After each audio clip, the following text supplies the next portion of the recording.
All right. This is weird. I haven't done one of these in a little bit. Welcome back to Redcord Draft after a very long break. I deeply apologize about the lack of videos the past couple weeks. I just have been struggling a lot with school, motivation, etc., etc. It's fine. We're back. We are back for Redcord Draft. These are our playoff games. So if I pull up the little doc here, we're gonna see some spoilers, but um, as soon as it reloads, because it decided it wants to do that now. We can go over the playoffs and see. I'm going to be covering all four battles that happened in playoffs today. We had Nilly versus Alaxel, Sableye versus Raven King, Modem versus Waffles, and then Typical versus Pointed Ranger. Some very interesting games overall. Um, yeah, so we'll just get right into it. We'll go in the order that they were played, not the order they were listed on the spreadsheet. The first one that was played was Sableye versus Raven King. Maybe one of the most interesting ones. Maybe the most interesting one here. This was probably the closest one. Um, but to get into it, these two fought in reg season, and it was pretty cool. It was relatively close. Raven King had some few quirks with his team that made it kind of difficult to win. A defensive Landorus meant that his offensive pressure was kind of cut a little bit. In addition, Snorlax was left behind, and what was the other bit? Oh, Blaziken was special instead of physical, which meant that it couldn't really get through the team, because special Blaziken doesn't have moves, but that's besides the point. So, given that I have four battles, I don't know if I'll go like super in depth on every prep wise for each matchup, but I can go over a couple things here. So Sableye has a double Scarf and 3 defense core. He's got the Sableye, the Clefable, and then the Melmetal, which can act as a 3 defensive sort of core. This keeps hazards away with the magic bounce. Clefable has Unaware to stop setup sweepers, and the Melmetal is very much a it's a bulky offense mon, right? In addition, we have potential Scarf Latias combined with potential Scarf Zapdos. This gives him his speed control. And then on the rest of the team, we have a Terra Raikou that threatens a whole bunch of shit, but you have to worry about sub CM Scald or whatever other coverage move if he gets creative with it. You have to worry about Specs Volt Switch. It forces prep for that. It's good speed control. I believe it's the fastest mon on the team. No, Cyclozar is, but it's the fastest, truly offensive mon on the team. Cyclozar brings Rapid Spin to the table, and then lastly we have Swampert for just good pivot and Stealth Rocks, which otherwise this team kind of lacks. Obviously Clefable gets it. I believe, no, I don't actually think Sableye gets Rocks. I, for some reason, thought it did. But you don't really want to be running Rocks on your Clefable most of the time in draft, so having a mon as good a Rocks with Swampert is quite solid. Meanwhile, on Raven King's side, we have this really bulky defensive team with a Zam and Blaziken tied on the end. We have the fat fucks of these bottom 4, Venusaur, Milotic, Florges, and Appletons. These are all damage sponges. Aegislash, which very often gets relegated to another defensive mod on this team. And then we have Landorus, which can work as pivot, but very often in this team, because of the low amount of offense, is forced into a choice role. Snorlax, which only does one thing, it's Curse. It's Rest Curse.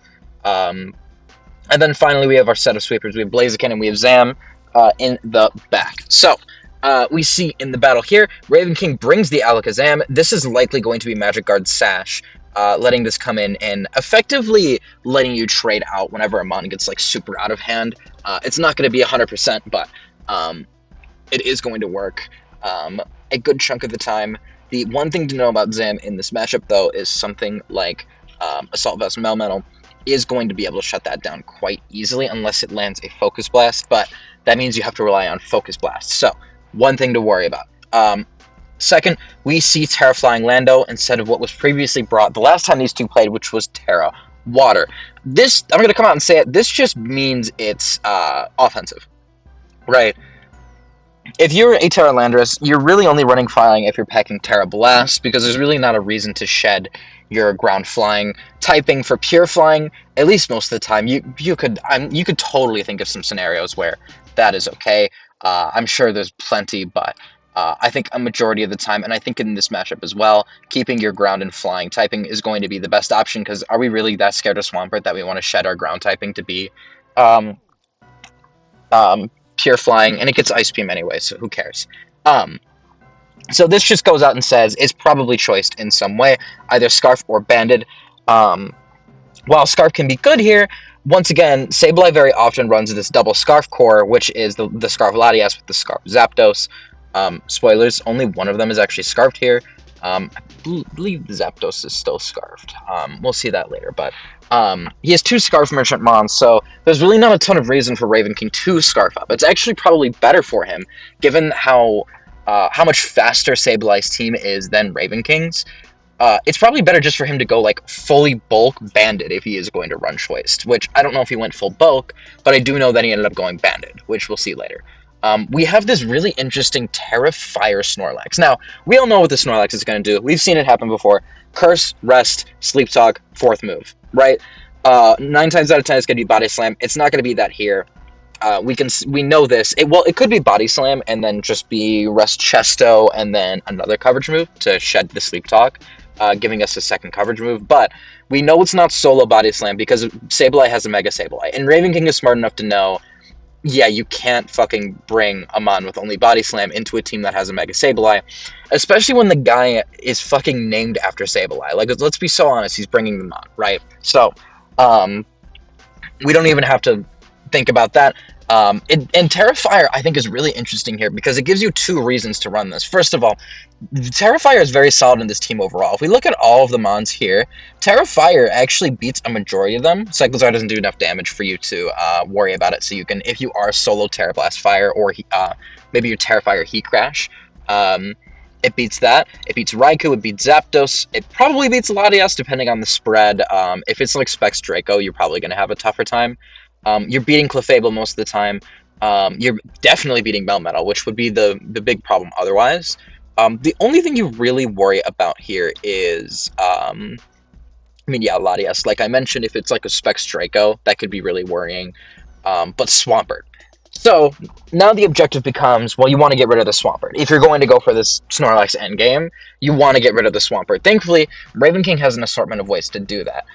Neither Grass type came, which is really funny, but Swampert still ends up being a damage soak pivot. So this is good on Raven King for recognizing that Swampert is a lot of the time might be the first mon to go in a lot of scenarios due to the role it plays of like a pivoting in mon like that. So because it wants to probably get in early and get rocks up, Raven King can farm a lot of damage off of this. In addition, Swampert in this matchup is going to be probably the best answer for Aegislash most of the time due to its bulk and being able to force it out with Earthquake. You can kind of just come in, force it out, and it's fine. It's not as simple as that, and we'll see that in game. I won't explain it now, but that is also worth noting. So Tera Fire Snorlax, kind of a scary threat, need to be aware of. And then we see our bulky core here. We got Aegislash and Florges. If we couldn't tell from the rest of the team, we know that Blaziken, Snorlax, and Lando are more going to be offensive threats. Snorlax is going to be a setup sweeper, and it's going to be fat as hell. So when I say offensive threat, add a giant asterisk to that, because it's probably going to be max HP minimum. So it's going to be a fat ass. It's going to be able to take hits, but it's not going to be a damage soak in terms of gameplay. The way this Snorlax is going to work, it's not going to come in on random hits throughout the game and then hit back real hard. It's going to be saved to Shadow Sweep later on. So that's what I mean when I say our damage soak core here is going to be Aegislash and Florges. Florges, I don't feel I have to explain. You would be suicidal to run an offensive Florges into a team with a Melmetal. That's just never going to work. Florges does not get enough coverage to beat that thing, and one double Iron Bash, and it's all over. Even if you run the set that I think is really funny with Florges, which is Camouflage, which switches you to a normal type, double Iron Bash is still doing 1 trillion, and you can't hit it back. Yeah, so we know what the Blaziken's going to do as well. It's going to be speed boost, almost the same thing, really. Speed boost with CC Flare Blitz minimum, maybe Blaze Kick instead of Flare Blitz. You never know, but Raven King tends to run Flare Blitz in this matchup, and that is valuable information when you're this late into a Draft League season. He tends to run Flare Blitz, so we can guess it's probably going to be Swords Dance, Flare Blitz, CC, and then probably last move Protect. It could be knockoff instead to hit Latias, or maybe he sheds CC for knockoff and then tries to force the Swampert out like we are with the rest of the team. Flare Blitz, everything else, knock off the Latias. These are all possibilities, and they're all things Sableye has to be aware of. Finally, we have Zam. Now, Raven King has ran this a couple of times, and most of the time it has been the same set. Sash Magic Guard. Again, I mentioned this already. It's a classic, or not a classic per se, but it's a great way to trade out a Mon. You can force this in front of Zapdos. Let's say you're in an endgame where it's 2 Mons of a Zapdos versus an Alakazam. You have your Alakazam in the back. Alakazam can always take one hit with Magic Guard Focus Sash. Scarf Zapdos hits with Brave Bird. Doesn't kill. Kills back with Psychic. Awesome. Great. Whatever. So pretty solid team. I'm interested to see how this game plays out, even though I've already watched it. I don't know why I'm saying that, but on Sableye's end, I forgot to really go into this. We have some obvious brings and a little, yeah, I mean, I'll just get into it. I mean, we can expect the Zapdos to be Scarf. Sableye has ran Scarf Zapdos Galar for a majority of this season, and I don't think this would be much of an exception. The one thing to note here is that this is a Terra Zapdos, and it's Terra Stellar this time around. Zapdos is especially good in this matchup. Now, the one thing to note is that Aegislash does just fucking own it, right? But it does get access to Throat Chop, and maybe that's what the Terra Stellar is for, is to boost up. I actually don't know if it boosts up non-stab moves. I still don't really know how Terra Stellar works. That shit is so confusing to me. But besides the point, it might be Terra Stellar, Terra Blast to hit a Terra Lando. Maybe Sableye, after seeing the Terra Water, wasn't sure what Terra Raven King would bring. Terra Stellar lets you hit it super effectively despite the stat drops. That's something worth noting. In addition, Zapdos has Defiant, which means in front of the Landorus, it's going to get an automatic +1. This is something both parties need to be aware of, because that makes Zapdos a major threat in this game. Swampert, we can expect it to be a more probably Flip Turn Stealth Rocks minimum, is what I would guess. I think it's a very good answer for Aegislash. I think you could even run something like Assault Vest, Earth Power, Earthquake in order to force out that Aegislash. We'll see that Sableye runs a little bit of a different set to that. This is what I'm just naming sets that I would expect if I was in Raven King's shoes, because you can narrow it down quite quickly. But yeah, stuff like that is what I'd expect from the Swampert. We're going to see Sableye brings a little bit of a different set. We have the Mega Sableye over here. We can expect this to be Recover Willow and then one of or both of Willow T-Wave. Sableye tends to run Willow T-Wave Hex Recover as a set, and maybe sub one of those for knockoff.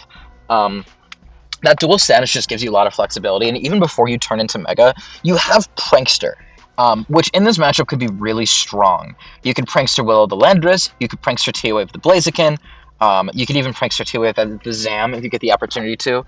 And this is the other thing I really like with this Terrifier Snorlax. In addition to the Fire type being really good offensively into Sableye's team, well, maybe not really good, but very strong into Sableye's team, it prevents you from getting Will-O-Wisped. Now, this is probably going to be Rest Talk Snorlax anyways, but not having to worry about that part of the game can be quite useful. We have the Melmetal. This is quite literally a terrorist to Raven King's team. If we look at his team, like his full 9, we can see that he really doesn't have great switch-ins to Melmetal at all. If we look at Double Iron Bash switch-ins, Lando doesn't really count. It's taking so much, and it can't recover reliably. Aegislash, it could work, but it's kind of already on Zapdos duty, and Melmetal is going to be packing Earthquake. So you might be thinking, oh, what about Venusaur Mega? No, that takes a ton. And Melmetal gets access to multiple coverage moves to hit that. At the same time, you also have to Mega really early on in order to not get hit by that. Maybe you could run Marvel Scale Milotic while it gets Thunder Punch, which still does a significant amount of damage, and the Burn Chip is going to wear you down enough to the point where you're not even going to be able to really pivot in front of the Melmetal. You're kind of just going to have to mash Recover. Floor just gets obliterated, and Appletun, I mean, Thick Fat is strong, but it's not strong enough for 4 times Ice Punch from a Melmetal with Iron Fist. That's still going to hit like a freight train. So, Melmetal is very strong into this team overall, and we can kind of assume what Raven King's strategy for dealing with it is going to be. There's potential that the Aegislash is going to come in and probably be packing something like Sacred Sword, maybe even Shadow Ball does just enough. At the same time, we see a Terrifier Snorlax that just probably with enough curses can wall out the Melmetal. I'm going to assume this Raven King's plan is to set up the Snorlax in front of the Melmetal and get to +6, take nothing from Earthquake, take nothing from Double Iron Bash, rest it off, and then get through the rest of the team. That would be what I would be scared of if I was Sableye. We have this Terra Ghost Raikou. Now, this threatens Terra Ghost Terra Blast. You threaten to turn into a Ghost type. But if we're being honest, this is probably... I mean, I'm just expecting this to be a standard T-Bolt set. I wouldn't expect anything crazy from this Raikou. I think this is just quite strong into the team. I don't fully like it. It could even be like sub-toxic, because otherwise it's getting walled out by Florges, but at the same time, given Raven King's history of running Terra Lando and terroring quite early, this could also be a call out from Sableye, knowing that he's going to Terra out of his ground type, which gives Raikou free Volt switches into the whole team, which is going to be strong, even if he has resist. So that is worth noting. And finally, with his Latias. Now, again, Sableye tends to run this double Scarf 4, but I think a Scarf Latias is horrible here. You get hardwalled by Aegislash, you get hardwalled by a Spadef Snorlax, you get walled out by a Florges if you're Scarf and you don't get the move right. Now you're basically just playing 50-50 between Psyshock and Draco, and if you click Psyshock, Snorlax comes in and goes to +6 with Rest, and then you lose the game anyways. So, if I'm Sableye, I think what you need to worry about here is Blaziken and Snorlax. Again, we don't really know what the Latias set is. It's hard to infer. We just can assume that it's not going to be Scarf.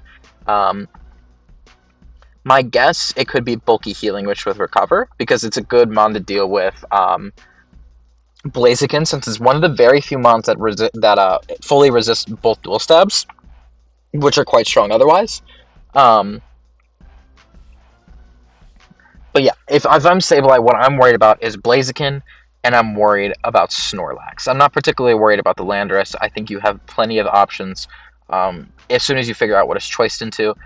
And if I'm Raven King, my big worry is the Melmetal. The Melmetal is terrifying, and I'm worried about the Latias, since it's really the biggest unknown. I don't really know what it's going to do. I'm not worried about Scarf, and that's a little scary, because Latias gets so many moves, it could be running a bunch of different combinations. So let's get into it. So we see lead Zapdos versus lead Landorus. This is not great for Raven King. Immediate Defiant proc, and he just gets a +1 Brave Bird into the whole team. Sableye chooses to click Terra Cellular and goes for Terra Blast. Now, we could see very clearly, he was expecting Raven King to probably stay in Terra, going for Scarf, Terra Blast, Fly. As Raven King, you can assume that this means it's Scarf Zapdos. One, this is not banded damage. This mon very often runs Choice. And two, why else would he stay in, knowing that you very often run Scarf Lando? I would just fully assume that this is Scarf Zapdos. Anyways, Aegislash takes next to nothing, and we see the the Swampert come out. As Aegislash goes for sub. So now we know this is defensive Aegislash. It's probably sub, Toxic, King Shield, minimum, probably last move Shadow Ball. If I was to guess, Shadow Ball does do great into this 6. Into the whole team, how does it do? Well, you get walled out by Cyclezar, but you can Toxic that anyways, so it's not the worst thing in the world. But either way, we see Stealth Rocks come up from Sableye. Again, this is very classic pivot Swampert, but then we see a very surprise bring. We see Refresh. So Sableye called out this sub-toxic Aegislash, and instead of a pivot Swampert, which would have gotten destroyed by this Aegislash, if we're being honest, it would have gotten walled out by Toxic pretty badly. He chooses Refresh instead, which I think is a fantastic bring. This allows you to kind of sit in front of this Aegislash as it just mashes attacks. And eventually you can sneak an Earthquake in, right?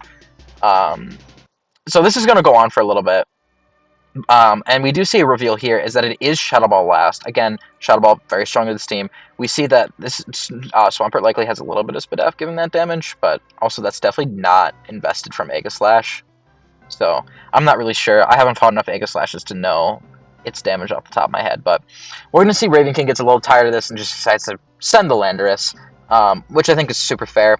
But he goes for an interesting knockoff here. I don't know. I think this is a two-pronged thing. One, at the end of the day, knock is not a bad move to click into a team, just in general. The one thing to note is, I know he's probably a little apprehensive about clicking knockoff, knowing that he's choiced. or clicking Earthquake, knowing that it's choice because it lets in Zapdos, which, I mean, Aegislash Slash is at 66%, so that's not great. And then it would let in Latias as well, which again is kind of the scariest mon here because it's the only like big unknown at the end of the day. So clicking Earthquake isn't great. And we see right away he doesn't click Terra Blast Fly. Why doesn't he click Terra Blast Fly? Because it is very strong into this team, and, you know, Sableye is not suicidal. He's not going to go to Melmetal on a Landorus. That would be stupid. And that just sounds insane, right? And, I mean, you definitely could make that play, but this early on in the game, when you don't have a ton of information on how your opponent wants to play this match, I think that would be not smart in the slightest. But this knockoff is quite good if Sableye switches, because he's not going to go Sableye. It's not Mega'd yet. So it's going to take so much damage from an Earthquake, it's not worth going.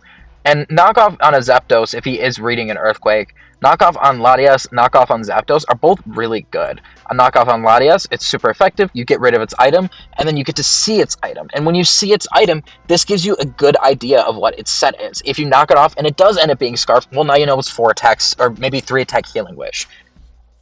If you knock it off and you knock off the specs, awesome, great. That gives you a ton of information as well. You know, it's a more offensive set. You can plan around that, work around that. That's great. And again, it's a super effective hit. That's awesome. You knock off Zapdos, you get rid of its Scarf. That makes your life so much easier throughout this game. That opens up Blaziken and Zam so much more. But instead, Sableye just chooses to stay in, which I don't love. Here's the thing, right? We know that Raven King has this Terrifier Snorlax in the back, and we know the biggest thing stopping it is the Swampert.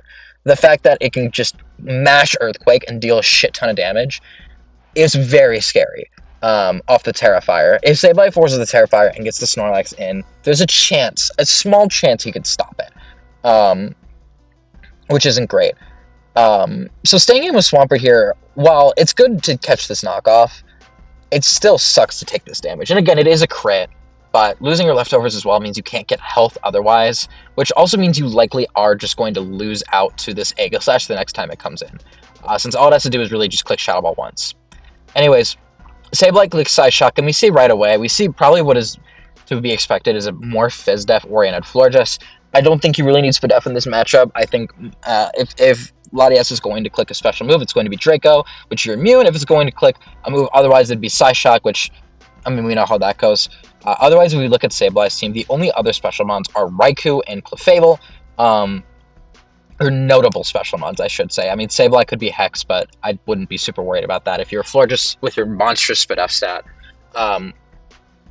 But this just means that with this very good bring to have this Phys-Def, by the way, one thing, but also now as Raven King, you can get an idea of what this Latias' spread is. If it's more especially offensive, if it's more defensive, that gives you a ton of information. That's very, very valuable. And we all know what's going to happen this turn. Melmetal is going to come in on Florges, and it's going to be able to click. Raven King chooses to go for Wish. This lets Aegislash go back to full. As Sableye makes a not-so-great play and Double Iron Bashes, I don't know. It's a little bit of a 50-50, because I feel that Raven King could totally go Landorus here as well. So it's a little risky just to rip an Earthquake thinking, oh yeah, Aegislash is going to come in, but I do agree with Raven King's play here in that I think Aegislash is a much more valuable mon. You know, it forced the Swampert out last time, so the Swampert is likely coming out again this time, which means that you'll be able to basically get rid of the Swampert the next time Aegislash comes in, which again opens up your Snorlax in the end game, which is really nice. In addition, this is the check to Zapdos, which is going to be saved very much to the end game, and it's the one mon you can't intimidate down, which is quite scary. So Raven King's going to stall a little bit here. We're just going to see a bunch of Earthquakes get clicked. This isn't great, because you're losing a lot of HP, and the mon I just glazed is being very valuable in this matchup. But at the same time, you're stalling out Earthquake PP, which could be quite valuable for Snorlax in this endgame where it's going to go Terrifier. That could be very valuable. So we're going to see that Sableye starts to recognize this and clicks Protect as the King Shield goes off. And then Raven King reads the Earthquake and goes Landorus. Very cool play, great plays from both sides. Not a bunch to say here. But we see the reason this Protect is brought. Now you get to see what this Landorus is clicking, and as you know, it's choiced. And I didn't spell it out earlier, but the knockoff damage on Swampert, even though it was a crit, um, tells Sableye that the amount of damage it did, that it is choice banned in this matchup. So, we're going to see Swampert come out again. That knockoff does significantly less with no item and no crit, but it's still going to be enough to get the kill. And now this opens up Snorlax big time. You no longer have to worry about the Swampert coming in and mashing Earthquake, or maybe even Earth Power. Well, it showed Earthquake, so that doesn't matter. But yeah, you no longer have to worry about that. Landorus killed it. So while Landorus is like in real bad shape right now, this is not bad by any means for Raven King. We're gonna see Latias come out, and I mean it could be Scarf, but I feel like if I'm Sableye, I'd want. I don't know actually, because you do have a really easy switch to Aegislash this turn, but at the same time, damage on Latias opens up your Blaziken in the endgame, which is very, very nice, and Knockoff does that. And I don't really know what purpose Lando serves at this point, because with Melmetal having Protect, it kind of just means Sableye has so many plays around it that it's not going to have a ton of usage. But at the same time, that Earthquake immunity is very strong, because otherwise Earthquake into this team is very scary. And having some sort of check to make sure your opponent isn't mashing Earthquake into you is very nice when, as I mentioned, Aegislash is one of the most valuable mons in this matchup due to its typing. However, Sableye reads this and clicks Shadow Ball on the Aegislash, dropping its Spadef and putting it on like literally 0 HP, and then reads the King Shield and goes to Melmetal. Which, I mean, I don't hate, but it means he gets another King Shield off, which means he gets even more recovery. And the fact he already resists rocks, like, yeah. I mean, he double Iron Bash is calling a potential swap out to Lando. And then on the King Shield, Raven King makes the swap, which is very smart, knowing that Sableye is never clicking double Iron Bash on the obvious King Shield. He knocks off again this time, which, I mean, isn't great, because we all know Sableye is going to come in since it doesn't have an item. But you don't really have another option. If you click Earthquake, then one of Zapdos and Latias come in, and you can't Terra Blast fly. So anyways, Raven King chooses this as his moment to go ham with the Snorlax. We've stalled out a good amount of Earthquakes from the Melmetal, and we have Sableye on the field, which Sableye really can't do a whole lot to this Snorlax. So right away, Sableye's going to knock off and get rid of the leftovers. This is great. This is awesome. Love that. Needed to get that done. Otherwise, the thing was just going to heal off all of your hits, and then he starts clicking Earthquake in front of it. Now, that does literally 0 damage, so Raven King can kind of just keep cursing up and resting off. And now this is a scary position. What I would do if I was Sableye, right here, this is where you start needing to do the math. You need to start doing the math on what deals what damage. How much does Raikou do with its special moves? How much does Latias deal with its special moves? Hell, how much does Zapdos do? Because it is still quite offensive. Yeah, a lot of stuff to think about there. I also think one thing that would have been really good for Sableye is to bring Prankster Encore Sableye in this matchup. That would have shut down this whole team, really. If you're ever worried about Blaziken, you go hard Sableye on it and it's forced to click a move. Because if it doesn't, you can just Encore it. Even if it protects in front of the Encore, you can just Encore it into Protect and not worry about it. You can Encore a potential Nasty Plot Zam. You can Encore this into Cursing, and then just kind of wear it down. Because you Encore, it takes its turn. I don't know. That's still difficult, though. You'd have to Encore it into something weird, like Rest, or maybe Encore it into Sleep Talk and force it to click. I don't know. It's difficult, but it's possible, right? I think what you would want to do is try and Encore it into Sleep Talk. Which means letting a Mon die to a Sleep Talk, and not to a raw Terra Blast. Because if a Mon dies to a Sleep Talk, then you can Encore it into Sleep Talk infinitely, stall all the PP, and the next time you knock it down to rest, it can't Sleep Talk. That's still really weird, though. I don't know. I say it shits down this team, but like this thing could still probably brute force through an Encore, if we're being so honest. But besides that, we're going to see Sableye's real plan for this, which is Double Iron Bash flinches. Here's the thing. Double Iron Bash has a 30% chance to flinch for each hit. This brings it up to I don't know. I don't know math that well. I'm a political science major. That's like over 50% on flinches. Um, so yeah. Now we get to sit here and watch as Sableye gets every single flinch except for the one that he needed the most, the one right at the end. Um, as you may be thinking, we saw Earthquake do 25%. No, it got enough curses that he was actually out of Earthquake range. He needed one last Double Iron Bash to finish it off and did not get it. Now here's the thing, he only has one left. He can't do that again. So, now he must smash Earthquake, try and go for flinches, but it's going to rest back up. Now here is... oh, never mind. Yeah, no, not that was it right there. Here's one of the mistakes that Raven King made. When you're set up sweeping like this, with a bulky mon, there's two things you need to know. You need to know how much do you need to set up in order to win. One.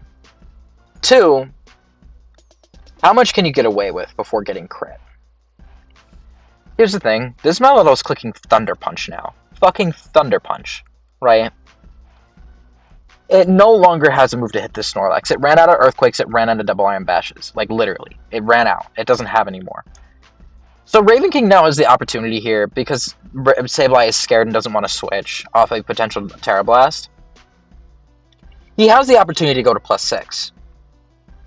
What does +6 do? Well, it guarantees that you might be able to just OHKO the Latios, meaning it can't hit you. You probably OHKO everything else. So that is one thing to note. The second thing to note is how much HP can you end on when you fight this mon, and how much do you need to end on?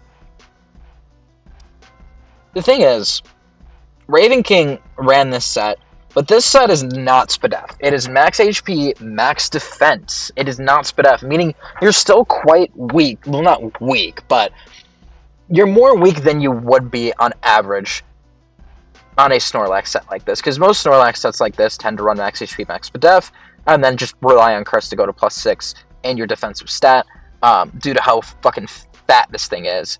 Given that you don't have Spadef like that, Raikou is still going to do a lot of damage. Latias, if you whatever spread it is still going to hurt if it's Draco. So you have the opportunity to end this on full HP, right? But at the end of the day, Raven King is +1 trillion. He's going to rest to full health this turn. He's got 4 other mons in the back. 2 of them are, like, one of them is a Sash mon that can check just about anything. The other one is a Speed Booster that can sweep a whole team, and is certainly going to have a field day with this team now that it's quite weakened. I can understand why Raven King doesn't greed and try to go for full, because in the case of a crit, he might be in bad shape. But he rolls rest here, and then finally kills here, and ends on 81%. Next is Latias. This is going to go for special moves. These aren't going to do anything, but you can roll for Spadef drops, which Raven King knows.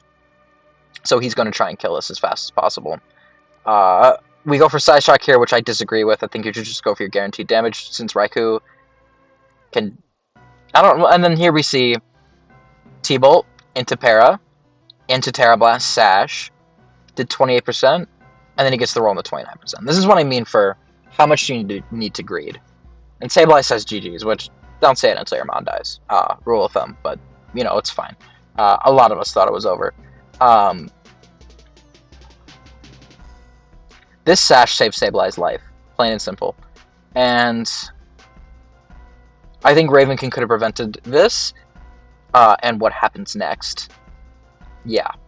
By greeting for maybe another curse, which would have let him maybe OHKO the Latias so he didn't have to take more hits from it. He could have prevented this by greeting for max HP, which meant that it wouldn't have mattered. He would have lived everything anyways. But Sableye gets it. And now we go into an interesting part of this game. This is not over, really. If enough things get hit, Zapdos can still win. This Aegislash is at 20%. So, Scarf Brave-Bird Zapdos into this team? Oh, shit. That's actually quite scary. Now, Sableye is not the only one with the Focus Sash. Raven King has one too. So he decides he's going to go to Zam. Zam is faster. It's going to kill because it's 1 HP. It doesn't really matter. Who gives a shit, right? Again, Magic Guard Sash, which means he kills this, and then no matter what comes in, he should win.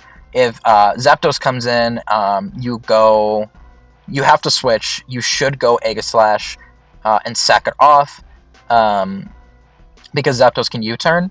And then once Sableye comes in, you mash Shadow Ball till you die. Then you go Florges and just click Moonblast until game end. You could even go Blaziken, since we know this is likely not Encore because it didn't click it in front of the Snorlax to lock it in. We could even go Blaziken in front of the Sableye and Swords Dance, or just Flare Blitz and force a kill while still having the Florges in the back. There's a whole option select of things you can do, but this is a winning play. Except for one little thing. Raikou gets extreme speed. This is game-changing, right? So, this brings a huge issue to Raven King. Now what? The fact that this is E-Speed could be game-losing. Now your Sash is broken, and now what? Nothing on this team lives at Brave Bird, especially after Rocks. The game is actually over at this point because of this E-Speed. If he did not have E-Speed, Raven King has this game locked. So what could Raven King have done differently? Well, if you go either Blaziken or Florges, you win this game. If you go Blaziken and click Protect, you win this game. Because he can either stay in, and then I think you become faster than it. Quick math in my head. Yeah, you become faster. You'll become faster after the Protect, and then even if Sableye switches and preserves this and goes Zapdos, your Protect would fail, meaning you'd be able to get a second. That should allow you to outspeed Scarf Zapdos, meaning you could kill it. Well, no, you wouldn't kill it, but you get a good chunk of damage, and then you go back to Zam, and you'd force it to click Brave Bird, which means you can go back to Zam and click Psychic. If Sableye comes in, you go to Florges. And I mean, there's still game to be played there because Sableye can make doubles and force more kills.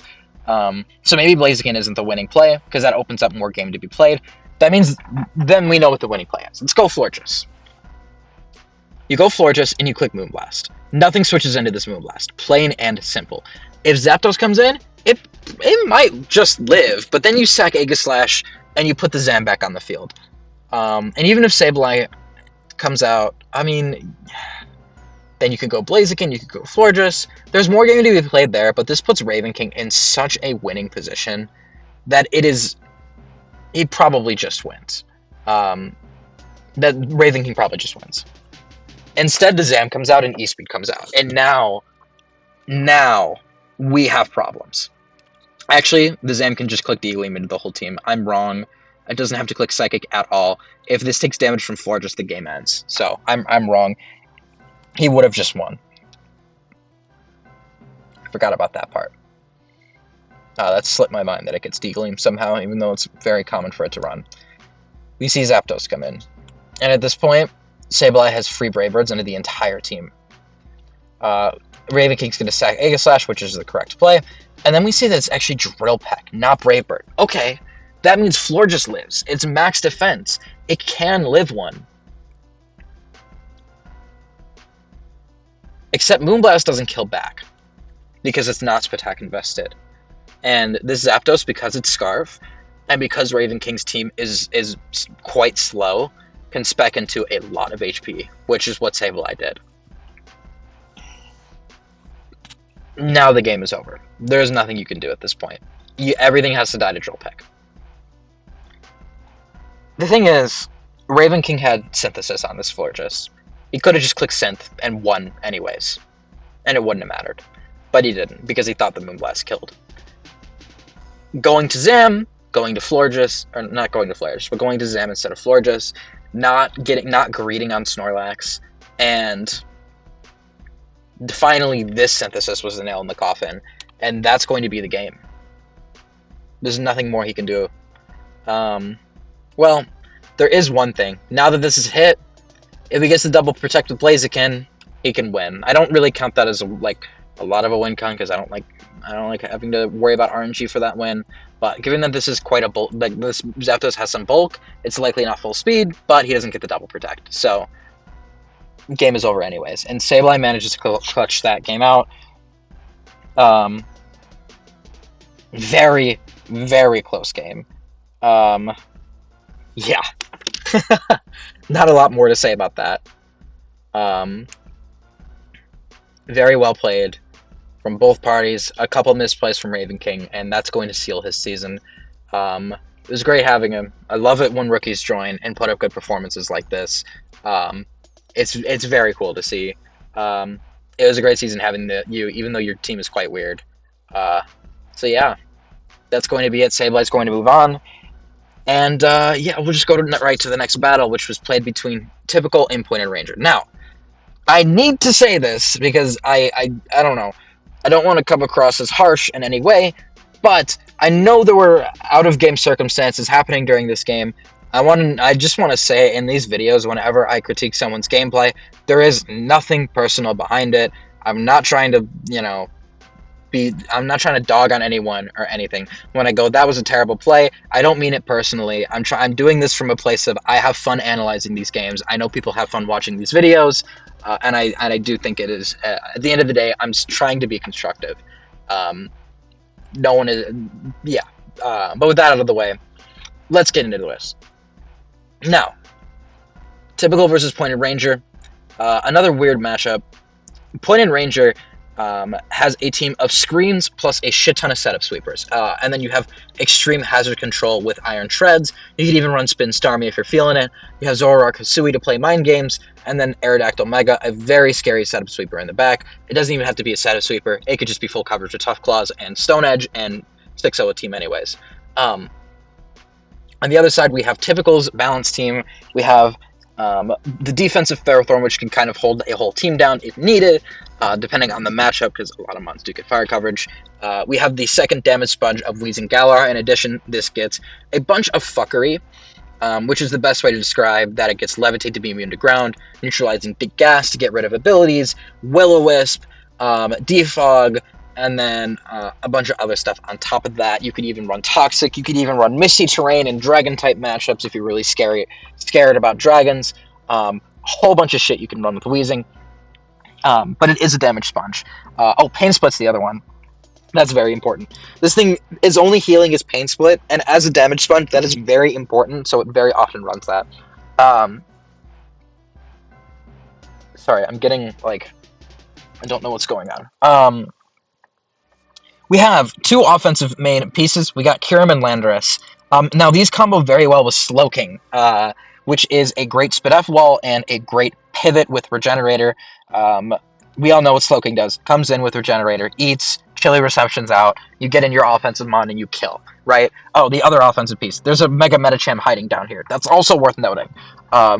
Psychic Fighting Dual Stab, very strong overall. This thing also gets very good coverage. Bullet Punch, Trailblaze, Bulk Up, even Recover, which is an option. It's never really run, but it's an option. Very great, right? We have the sacred combo of Kyurem Slowking. Chilly Reception into the Kyurem gives it the Snow defense boost, which allows it to run, well, I mean, not that it couldn't before, but this gives it more opportunities to run sets like Sub-Toxic Leftovers, or Sub-Toxic Roost with Boots, and this lets it be a bulky offensive guy. Like, you could run Choice Specs Kyurem in a matchup where it maybe wants to run Scarf instead, because it allows you to eat hits more often due to the Snow defense boost. And then we have Landorus as well. I mentioned it already, but what else do you need to hear me say about Landorus? Life Orb, Sheer Force, Earth Power. On top of that, you get shit like Gravity. You could run Scarf. You could run Earthquake, a physical set, U-Turn for Pivot, whole bunch of shit there. We have Ceruledge as well. Terra Ceruledge, very scary mon. This can do two things. One, it could run Terra to gain a coverage move, or to switch its typing to something more defensive, allowing it to live a hit, get its weak armor in Swords Dance, and then 6-0 a team with Bitter Blade. plus Poltergeist, which is very scary, right? On the other end, you can with Flash Fire, you could switch your typing to something else, something like say Terra Steel, and now you're a Steel type that's immune to fire moves. That could also be very strong. In the face of Pointed Ranger's Volcarona, that's a great option to have with Flash Fire. Yeah. I didn't really go super in depth into a Pointed Rangers team, but I will. Now, we have two very strong Terra captains. We have Terra Iron Treads, which I don't think is going to be used very often. I say this, but it has been used quite often. But Iron Treads very often pivot with rocks and spin. It could run a more offensive set or even a set of sweeper set with Iron Defense Body Press. We've seen Pointed Ranger run that in the past. But it often boils down to it being pure hazard control. And then Terra is just another option on top of that. Iron Hands, very scary with Terra. This mon is a fucking fat ass and hits really hard. With Terra, that could be very scary, because now you don't even know what type it's going to be. So a fat mon that you don't know what type it's going to be, I don't even know how you prep for that, right? We see Volcarona. We all know what Volcarona does. Quiver Dance, Fiery Dance, 2 coverage moves, or 1 coverage move and Roost. Or just dual stab Roost, Quiver Dance. There's a whole assortment of options, but it all revolves around Quiver Dance and Fiery Dance. So that is something to be worried about. We have our Ninetales here. This is a screen setter. This is all this thing really does. I mean, Specs Blizzard is an option, but I think Typical has far too many outs for that to really be a concern. Starmie can do a whole assortment of things. I mentioned Recover, Rapid Spin, fully offensive, etc., etc. Zora Kasui gives you Mind Games with Illusion. Aerodactyl Mega, very scary in the back. And then we have our fat damage soak Gudra Hisui.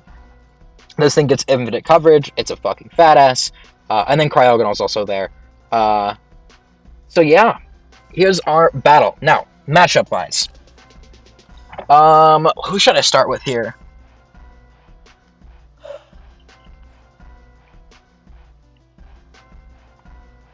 I don't know. Let's start with Typical.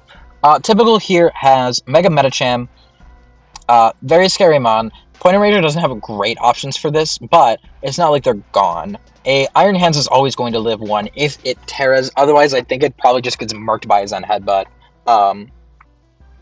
This thing is only base 100 speed, so if he never gets a Trailblaze off, Mega Aerodactyl will still be faster. So will Treads, because it's faster. Yeah, and Zoroark. Yeah, Zoroark's 105. Zoroark will be faster as well. And Ninetales. This team is really fucking fast. So you have plenty of mons that are faster as long as he doesn't get a Trailblaze off. So Pointer Ranger has quite a few outs to this. It's not the worst thing in the world. Landorus is very scary. Earth Power hits everything but Aerodactyl, and you'd be hard-pressed to find someone who's willing to hard-swap Mega Aerodactyl into something at all. Kind of scary. We have Ferrothorn, which is just good all around. This can be a swap into Iron Treads. It could be a swap into Iron Hands with something like with the Iron Barb's helmet and just offset the Drain Punch damage. This could try and do a shit ton of damage to Aerodactyl. It could even just be Akaberry to eat the Fire Fang and hit it back real hard with something like Gyro Ball. This obliterates Ninetales. Overall, very, very strong. We're going to see... I actually didn't even realize that Typical ran Terra Steel in this matchup. I just threw that out as a thing. But with this being Terra Steel, we can hard call that this is going to be Flash Fire to beat the Volcarona. I don't know why the hell else you'd run Terra Steel. You might, like... If it was any other team, you could think, oh, maybe he just is using that as bait to make you think he's Flash Fire, and instead, he has Terra somewhere else, but Typical doesn't have another Terramon. It's only Ceruledge, so that's not an option. This is Terra Steel Flash Fire to beat Volcarona. We have our Damage Soak Weezing. This could do a number of things. I mentioned that already. And then we have our Chilly Reception Pivot. I'm a little surprised about 2 things. One is no Kyurem, given that Pointer Ranger also has Snow, and 2, that Pointer Ranger still brought Snow anyways, knowing there was a Kyurem, but it worked out, so it's whatever. On the other hand, we have Pointer Ranger's team. Now, we already know what these 2 are going to do. We have Mind Games with Zoroark. This is probably going to be something like Dual Stab with Sash. That's what it very often runs. It could be choiced. Either way, those are all things to know. Volcarona is going to be Quiver Dance. This is going to be Veil. This is probably going to be Hazard Control, but with Terra Flying, No, it's a little bit of a mind game with Landorus on whether it clicks Earth Power or not, because it could go flying and hit back pretty hard. And then we have the Terra Water Iron Hands. This just lets you be a damage soak in a majority of the team, and it helps you beat Saralage because you can go water in front of it and just hard wall it, basically. I mean, Poltergeist can still hurt, but if you're booster energy, you don't care.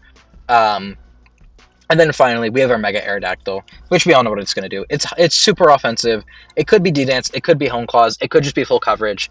Any of it works, doesn't matter. I just dropped my ring. I want that. I need something to fidget with while I talk about this. Alright, well, without further ado, let's get into the battle. We have lead Ferrothorn versus lead Shreds. I mean, I didn't pause fast enough, but Typical, probably just going to click rocks and put him up, forcing Pointing Ranger to go for a rapid spin, letting Typical get in a different mon. Pointing Ranger might put up rocks himself. That's fine. Typical's probably got defog on Weezing if I was to guess.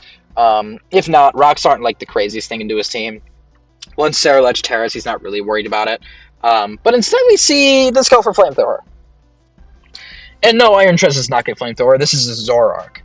However, Feral was Akaberry, but as you can see from that damage, Ferrothorn lived anyways, because this mon is a hashtag big back bitch. So, we're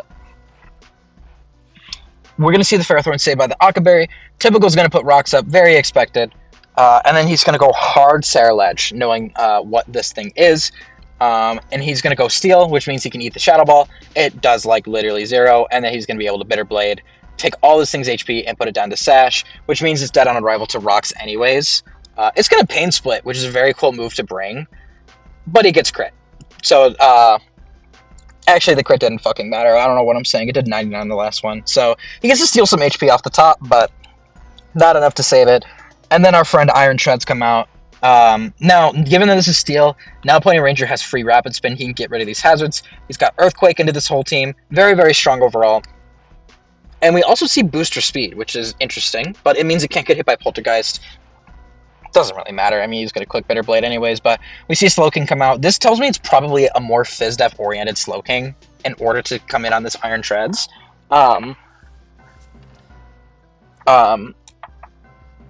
Since Typical doesn't really want to go to something like Ferrothorn, given that Earthquake is neutral and he already...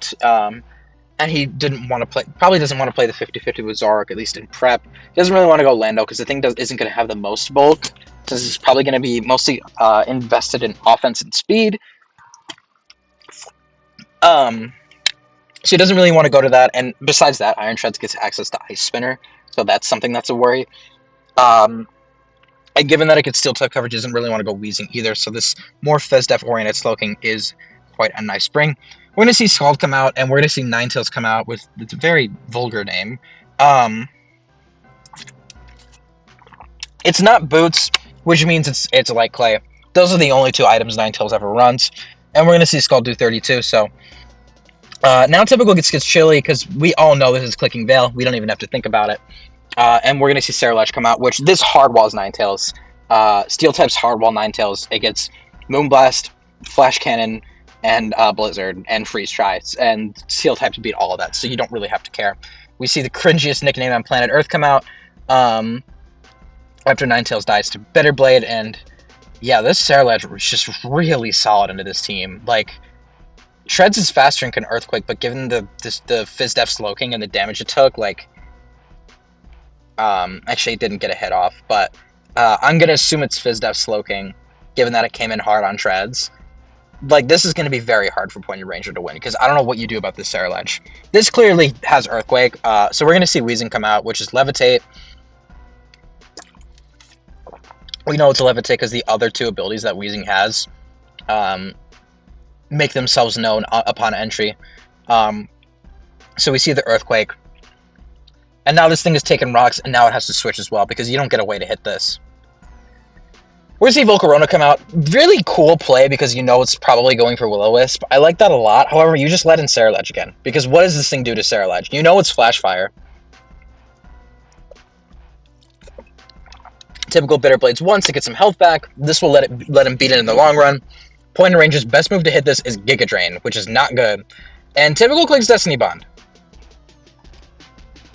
I'm going to let this sequence play out, because I was questioning this in-game as well. and then we'll talk about it after. We see another Giga Drain, we see another Destiny Bond, we see another Quiver Dance, and then Bitter Blade comes out and kills. There you go. So why was typical clicking Destiny Bond? He was stalling Veil. At least I think that's what he was doing. He was stalling Veil because he knew this was likely Flame Body, and now that he's no longer a Fire type, getting burned in front of this could be disastrous with how much it's doing with Giga Drain. So Typical needed to make sure that he managed to get a Bitter Blade hit off after the Veil was over. In addition, clicking Destiny Bond like that means that Point and Ranger can't really hit him because he'll die to Destiny Bond, which stalls out your turns even longer. Yeah. I do think this last Destiny Bond was probably not needed. I think you could have just fucking clicked Bitter Blade, but I mean, it accomplished the same goal because either way, he is going to take a hit from Giga Drain and kill it back. So, I mean, he didn't take any more hits than needed, and didn't Bitter Blade. I don't think he Bitter Bladed any more than he really needed to either. So, it worked out in the end. And now that's really the last threat that's gone. Typical has way too much HP on his team to be worried about Aerodactyl or Iron Hands. So at this point, he can kind of just sit here and Bitter Blade, which is what he does. Saralage is not needed anymore. The big mons are dead. And I mean, we saw him go for Heavy Slam. I really just think Typical, why would he save Saralage? It's burned. It doesn't do anything to the remaining two. There's no point. Again, Slowking comes out. We know for sure it's Fizz Def because that did 32, and that's it. And now he knows he lives this crunch as well because he's Fizz Def, so he can kill this back. And now all that's left is Iron Hands. Very funny nickname on the hands, I gotta give credit there. But Typical has 5 mons at basically full HP. This Iron Hands is not gonna solo. And that's gonna be the game, especially after Will-O-Wisp. I'll skip ahead a little bit. He's gonna try and feed the kill to Medicham because Typical just completely fucking forgot that we're in playoffs and we don't count kills in playoffs anymore. But either way, solid game. Happy to see that it actually ended up happening. Yeah, I mean, let's go to the next one. We got Alaxo versus Nilly. Now, Nilly snuck into playoffs. Nilly is I think the first ever player we've ever had get into playoffs at 3-5 as a record. Barely eaching it out over a couple of other people who ended up taking big losses in week 8. He got matched up into 5th seed Alaxel, and this is a game with a lot of fireworks. So,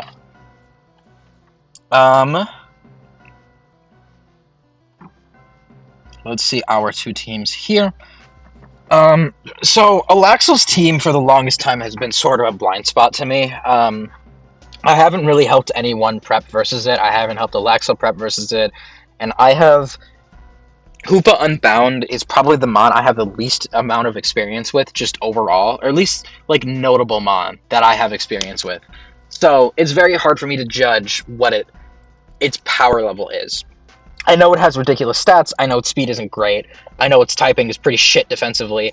But it is hard for me to gauge, especially with Terra, how much better it gets. The main things to note on this team: Sneasler, Tapu Lele, Hoopa Unbound is the main core that we have here. It's Unburdened Sneasler with Tapu Lele. This is a very common core. This is used very often in other draft leagues. When Sneasler gets drafted, you can expect that 90% of the time. The person is then going to take one of Lele or Rillaboom, depending on the format and depending on play style. Personally, I think Rillaboom Sneasler is the better core. It lets you play a much more... you can set up Rillaboom much more as a pivot mon, and like a defensive pivot with U-turn, which can lead to a lot more setup with your Sneasler. However, Lele is still quite strong. And getting that Psychic Terrain up is not going to be hard. It just means that you tend to, with the Sneasler Lele team, you just tend to be spec'd way more offensively than you would be otherwise, which means you kind of have to make up for it in the back of your team. And Alaxel shows that by drafting a bulky setup sweeper like Gouging Fire, bulky pivot, hazard control with Empoleon, another semi-bulky U-turner with Rapid Spin to Sarina, and then fat-ass Porygon 2. Like, these entire 4 right here are all just very solid defensive cores. Pair that with webs, which allows Hoopa Unbound Speed to be a lot more. You can be a lot more generous with it. Maybe don't have to run Scarf into every matchup. With the existence of boots, it's still quite bad. And then Arky Chopped and Marsh Tome are also here. Looking at Nilly's team, we have the classic, very strong Terror Tornadus Therian, paired with Mega Gallade, Garchomp, and Heatran. This was the core four that made up Dizzy's team, and that was a team that I rated in the S tier when the season started. I thought it was very strong. Now, it also had a Mega Diancie, and the one thing that Nilly did when she took over this team was drop it and round out the team a little bit more, because she just doesn't like Mega Diancie. That is something I respect. However, this team very obviously suffers from not having a Fairy type, because Slurpuff is just not great. At the end of the day, it's just not great. And even with Terra, it's not going to be great, because your Terra is going to be on Torn 99 out of 99 times, to be frank, right? Brambleghast doesn't have a lot of power in general.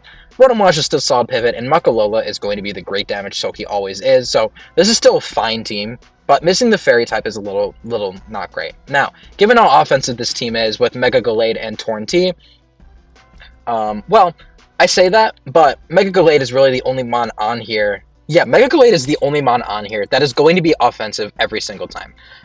This team is really... The strength in this team lies in the fact that every one of the mons on here can be offensive or defensive. Garchomp could be SD Scale Shot EQ, and that's very scary to deal with. At the same time, it could be super bulky with Stealth Rock Spikes. That's really annoying to deal with, especially with Rough Skin. Let me just double check that my recording is actually working. Okay, cool. That would have been real sad if it stopped. Torn T could be offensive plot with Terra, allowing it to have a more defensive type, ignore Stealth Rocks, and that's really terrifying. But at the same time, it could just be Terra into a more defensive typing, say something like Fairy, because I did say this team that missing a Fairy type is not great. And now you just have a Fairy type with Regenerator and U-Turn, which is also equally scary. It also gets Defog. Heatran could be Scarf Eruption, it could be Max HP, Max Attack, Magma Storm, and just fucking nuke things and still have some bulk to it. Or it could just be Max Speed F and wall out a lot of mons. Rotom-Wash could do the same thing, it could be Scarf, it could be Bulky Pivot, whole lot of stuff there. The rest of these mons don't really have that sort of flexibility. I mean, Slurpuff I guess does, but it's a Slurpuff, so I low-key don't care. Yeah, and then I kind of mentioned the core of this team already. But matchup-wise, you would never... I mentioned Terra Fairy, Torn T. That's just not coming. There's a Sneasler. That's never happening. So, if we click over to the game, we see no waves from Relaxel. This is great for Nilly. We see the Slurpuff was actually brought, which is really funny. We see, obviously, Heatran was brought. This is the tried and true way to stop a Lele. You have a great Spit F stat. You resist. Flash Cannon to Okos. You probably don't even need Flash Cannon. You could run something else, even if needed. Heatran's great. Mega Gallade, we got the offense. Yeah. I mean, I just wanted the full teams, and a lot of these mons really only have one type of role, so I'm not going to go much further into it. Let's just play out the game. We're going to see lead Sneasler versus lead Garchomp, and we're going to see the hard swap on Sneasler. This tells me two things. One, lead Sneasler, why are you doing that? That tells me, like, you might not be Unburden. You might be something like Focus Sash. You could be Poison Touch U-Turn. Maybe you don't want to break your Sash off the Rough Skin, but also you didn't click U-Turn and then go for the Poison Touch. So maybe you're not U-Turn. Maybe you are Unburden. You're just seeing what you could do off lead into something like this. I don't know. I feel like if you're Unburden Sneasler, you just never lead it, because why would you? Because I feel like 99% of the leads, no matter what happens, Nilly's going to go Garchomp and you're going to take damage for it. Because this just seems like a tried and true Sneasler switch in. Either way, Nilly gets this first, and now you get to put up... well, we don't put up Free Rocks. We go for Earthquake. Again, thinking maybe it's Sash.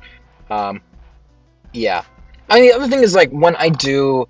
I've used Sneasler in the past, and when I have wanted to do a lead Sneasler, 99% of the time it's because T-Spikes are just very good into a team.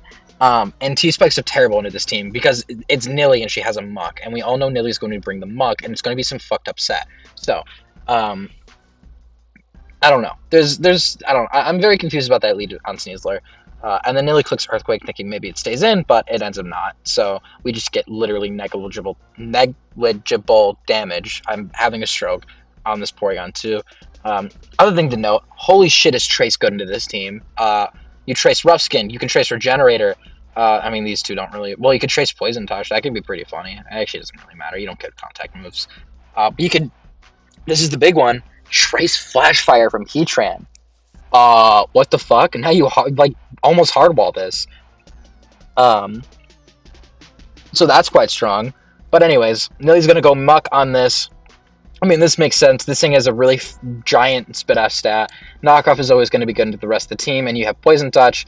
But we see two things. One, Alexel goes to this Photosynthesis attack, Gouging Fire. This accomplishes this turns this into a knockoff switch in and allows you to set up D-Dance in front of the team, which Gouge is very scary for this team. Imagine D-Dance, Heat Crash, Outrage, Earthquake into this team, or even just Dragon Claw. You don't even really need Outrage.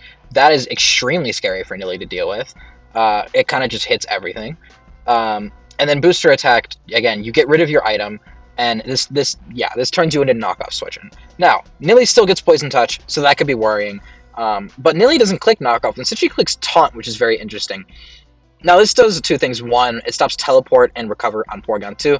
I don't think it's clicking Recover at 81%. I think she just wanted to stop Teleport, which is fair. Though I do think a knock overall is just quite strong. But it ends up working out anyways, because now you taunt the Gouging Fire, meaning it can't D-Dance as you reposition here, or D-Dance as you click a move. Nilly chooses to reposition into Garchomp, thinking Blitz is coming, gets it correct. Flare Blitz Burn, not great, because we know it's Earthquake, but look at that damage! Did you see that? That thing took 43% just because it clicked a move. Rough Skin, Helmet, Recoil. This was clearly the plan to deal with Gouge, right? This is so much damage. And then Nilly demonstrates that the Garchomp is actually not bulky. It's max speed, or at least it's a good chunk of speed, with Draco Meteor. She did not care if she got burned. She had Draco. Very, very good prep on Nilly's part, and good play as well. So now this burn on Chomp doesn't really matter, but this thing is kind of just a sitting duck for getting set up on. The one thing to note is that, well, it's not really the biggest deal in the world, though, because the Gouging Fire is dead. What else is going to set up? I mean, Sneasler, but you have to get the Impertin off first, which means you go Lele. If you go hard Sneasler after that, that Draco's still going to hurt. So, yeah, you're kind of forced into just trading now as a Laxel. And he makes this really cool call and Focus Blast on the Heatran switch. This does so much damage, and Spit F drops, which means if he lands another one, it's dead, but here's the thing. Now we know it's probably choiced. And, yeah. It got leftovers too, so you have to make that play again later on. So Nilly's going to go to this, Focus Blast is going to miss. Now you get a knockoff into the whole team, or a Poison Jab, literally whatever you want, right? Porygon's going to trace Poison Touch, it doesn't really matter, this thing isn't going to have contact moves, and Poison Touch procs. So this is now with Poison Porygon 2 with no Eviolite. This is horrible. This is really bad, and he just got his Recover taunted as well. This is really, really bad. Typical, or not typical, Alexa's going to hit the emergency button and go hard Sneasler, proc the Psychic Seed, and try to just win now, because Sneasler is still very strong into this team. Nilly's going to go to Torn T. Y'all see that? What? Wait, no. Run that back. What is... Sticky Barb. Okay. This is the point in the game where I didn't know what the fuck was going on. So, if you don't know, Sticky Barb is a very interesting move a very interesting item where you take damage 12% a turn. It sucks. It's terrible. You never want to run Sticky Barb. Except for the fact that if a Mon doesn't have an item and hits you with a contact move, it'll take the Sticky Barb. Okay, that's cool. 99% of the time, 99.999% of the time, who fucking cares? If you're going to do that, just run Rocky Helmet, right? You deal more damage, and you get the contact move hit anyways. Your opponent's probably going to have to click it multiple times, and for something like that, like it just doesn't make a lot of sense. However, there's a very hidden interaction with Sticky Barb, which I actually did not know about. And I started playing Draft when I was 13 years old. I had just turned 13, and I was in a Shiny Raids Discord when someone announced they were starting up a draft league, and I joined last second. I was 13. I'm 20 now. I'm turning 21 in like 2 months. I have never seen this interaction before. I didn't even know about it. I had no fucking idea. And given I haven't played with Sneasel with all that time, but I play with Hawlucha. I play with many other unburdened mons. This is the interaction. Endora's gonna come off. Okay, you want to live the hit and transfer the Sticky Barb. Crit Poison Jab. What the fuck? Whatever. She lives. Why is it faster? I thought it was unburdened. What? It turns out, if an unburdened mon gains an item, they lose the unburden. What the fuck? I didn't know that. What? And Shodan even bugged out and said that the Torn still had a Sticky Barb, which wasn't true. Alaxel had it. What? This is just amazing prep. I'm sorry. That's just really cool prep. Not much more to say than that.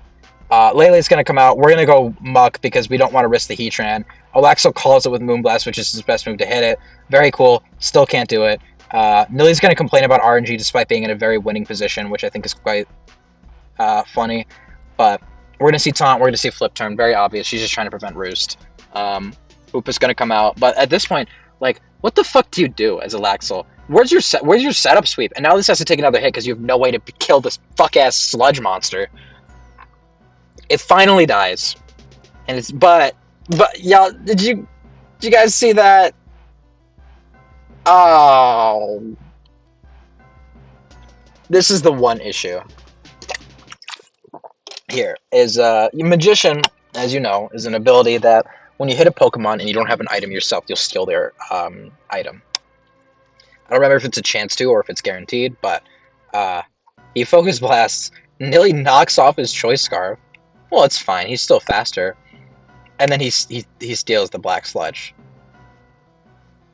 And now he's taking damage. He's taking 12% of his hurt.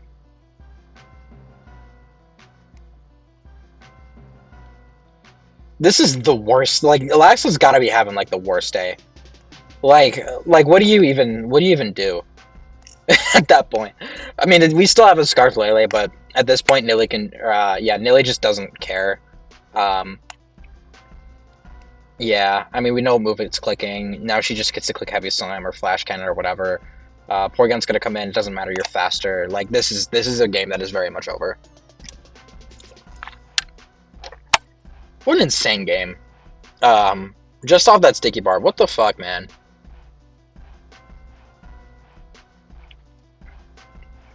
But yeah.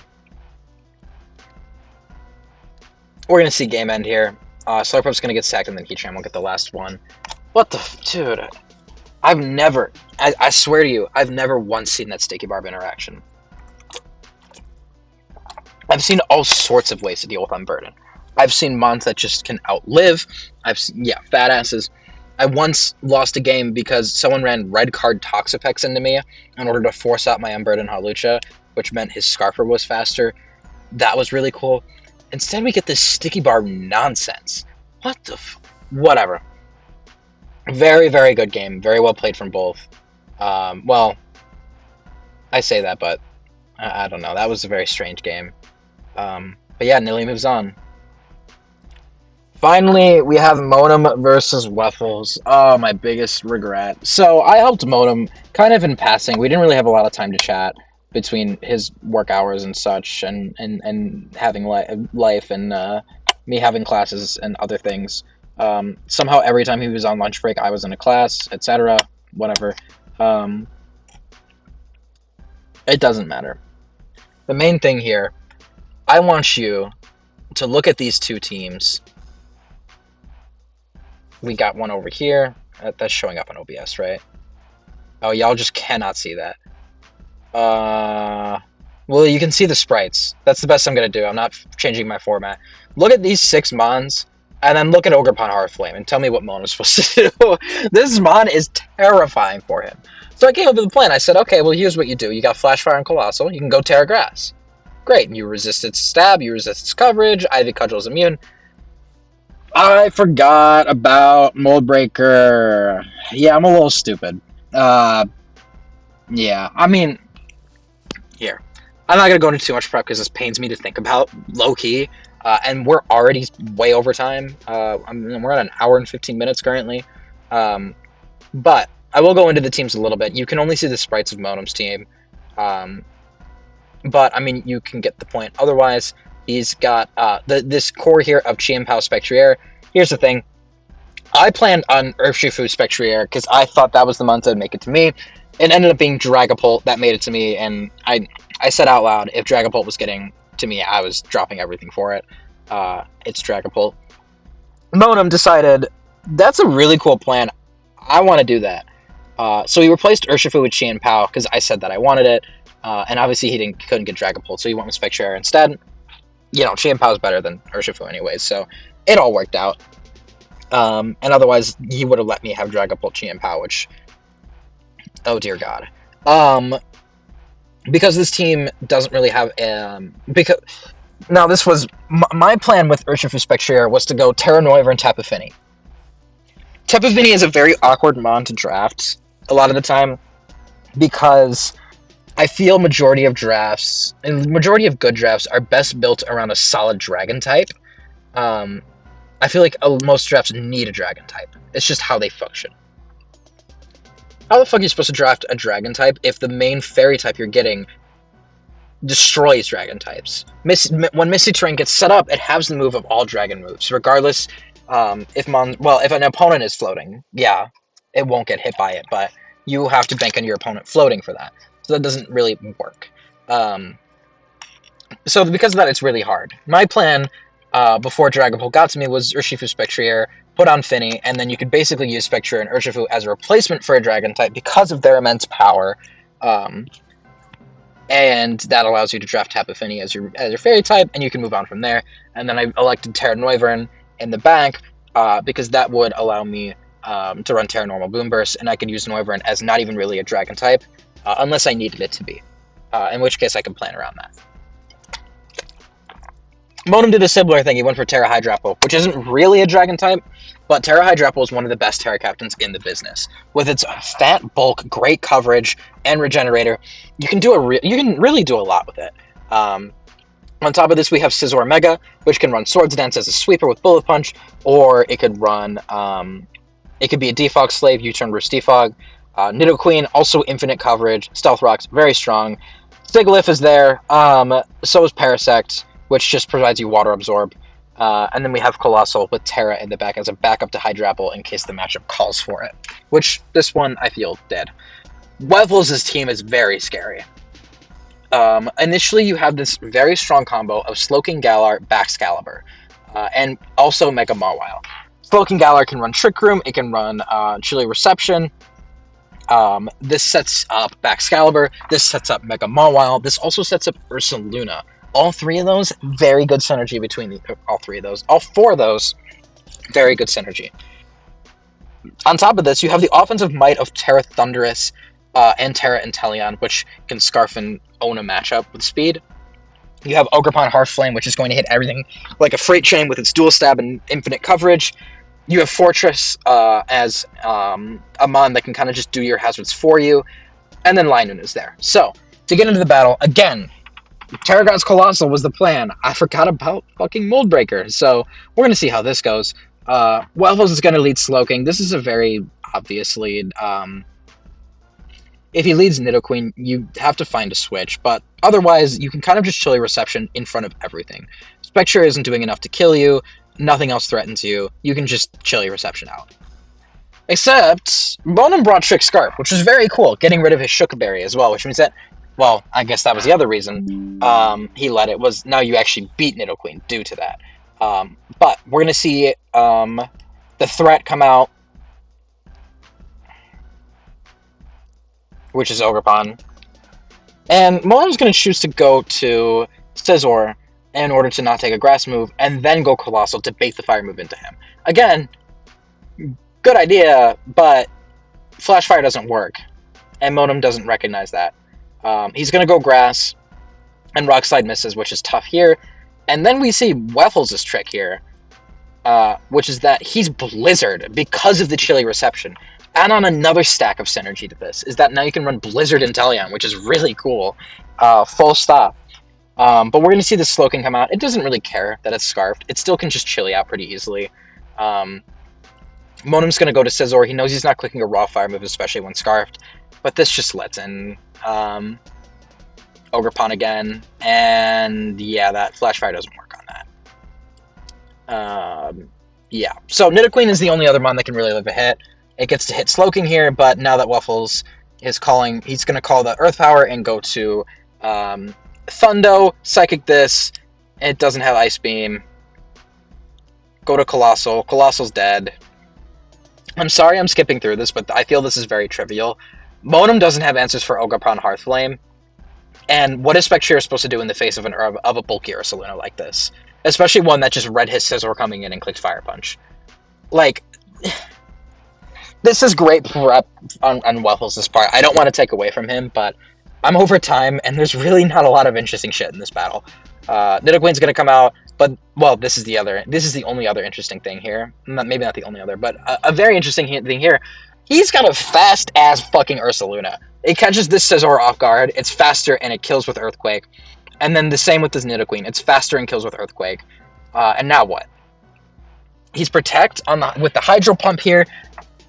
Monum tries to call a switch and goes to Spectrier, but I mean, it's so hard at this point. I will say this set, Protect Torment, very, very cool. Unfortunately, Monum just brought double coverage on a Hydro Apple, so he really doesn't actually care that much. Doesn't matter. This thing is too much Spadaf. It comes in, it chilies. And then out comes the Blizzarding Inteleon, which goes Terra Ice just to seal it.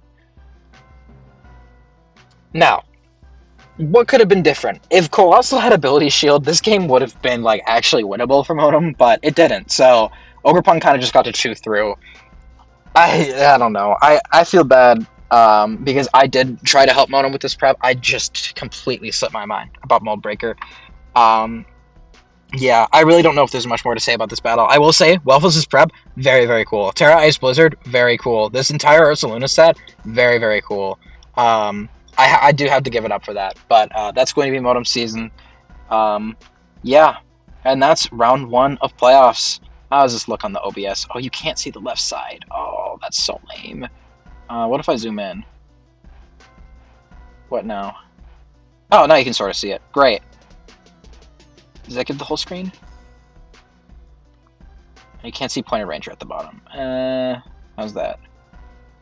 This is very jank, but yeah, this is what you expect from someone who doesn't know how to edit. Yeah, so we can see that's where our matchup goes. GG's to Alaxel, Raven King, Bonum, and Pointed Ranger. Y'all had great seasons. And yeah, these 4 got to move on, to which our top 4, which included myself, got to pick from them. I was first seed. I went and picked Sableye. There's a lot of reasons there. I don't want to say them all because I know Sableye is going to probably end up watching this, and I don't need him knowing what I'm thinking. But the gist of it is, I did not like my matchups into the other 3. I liked my matchup into his team much more. I can't elaborate more than that. Lifem got to pick next, and he went with Nilly. I can't fully explain why, but I do think picking Waffles or Typical would have been, I don't know, they're both, not that Nilly isn't a good player, but Waffles won last season, and Typical has been a consistent top 4 player since the inception of this league. So, yeah, I don't know, maybe, and you know what, Lifan probably just thought his matchup was real good, if we're being real. I mean, he is a Gliscor team, so, and Waffles and Typical both have backs and Kyurem respectively, so picking either of them maybe would not have been so great. And actually, yeah, Lifam's only loss this season was to Waffles, and that was to Waffles' old team before he swapped it out for an even better team. Yeah, so I think Nilly was just the best of a bunch of hard matchups, is what I would guess. Cable got to pick between Waffles and Typical. He chose Waffles. The last time him and Waffles fought, he lost due to getting crit and then tilting off the rest of the game. Cable wants his revenge, plain and simple. This leaves Noodle and Typical, who actually fought week 1, all the way back in week 1, when Noodle was still a little newer to this draft league. And since then, Noodle has gone much up in people's thoughts and respect, as well as just overall gameplay and prep. So I expect that to be a firework-filled game. That's going to be very fun. But that's all I have for you guys. Thank you so much for watching. I do really appreciate it. I'm sorry I couldn't be super consistent this season with videos, but as you can imagine, there's a lot to cover, so it's always difficult. I will try to do videos for the rest of the season. We will see. It depends. But yeah, thank you so much for watching. I'll see you next time.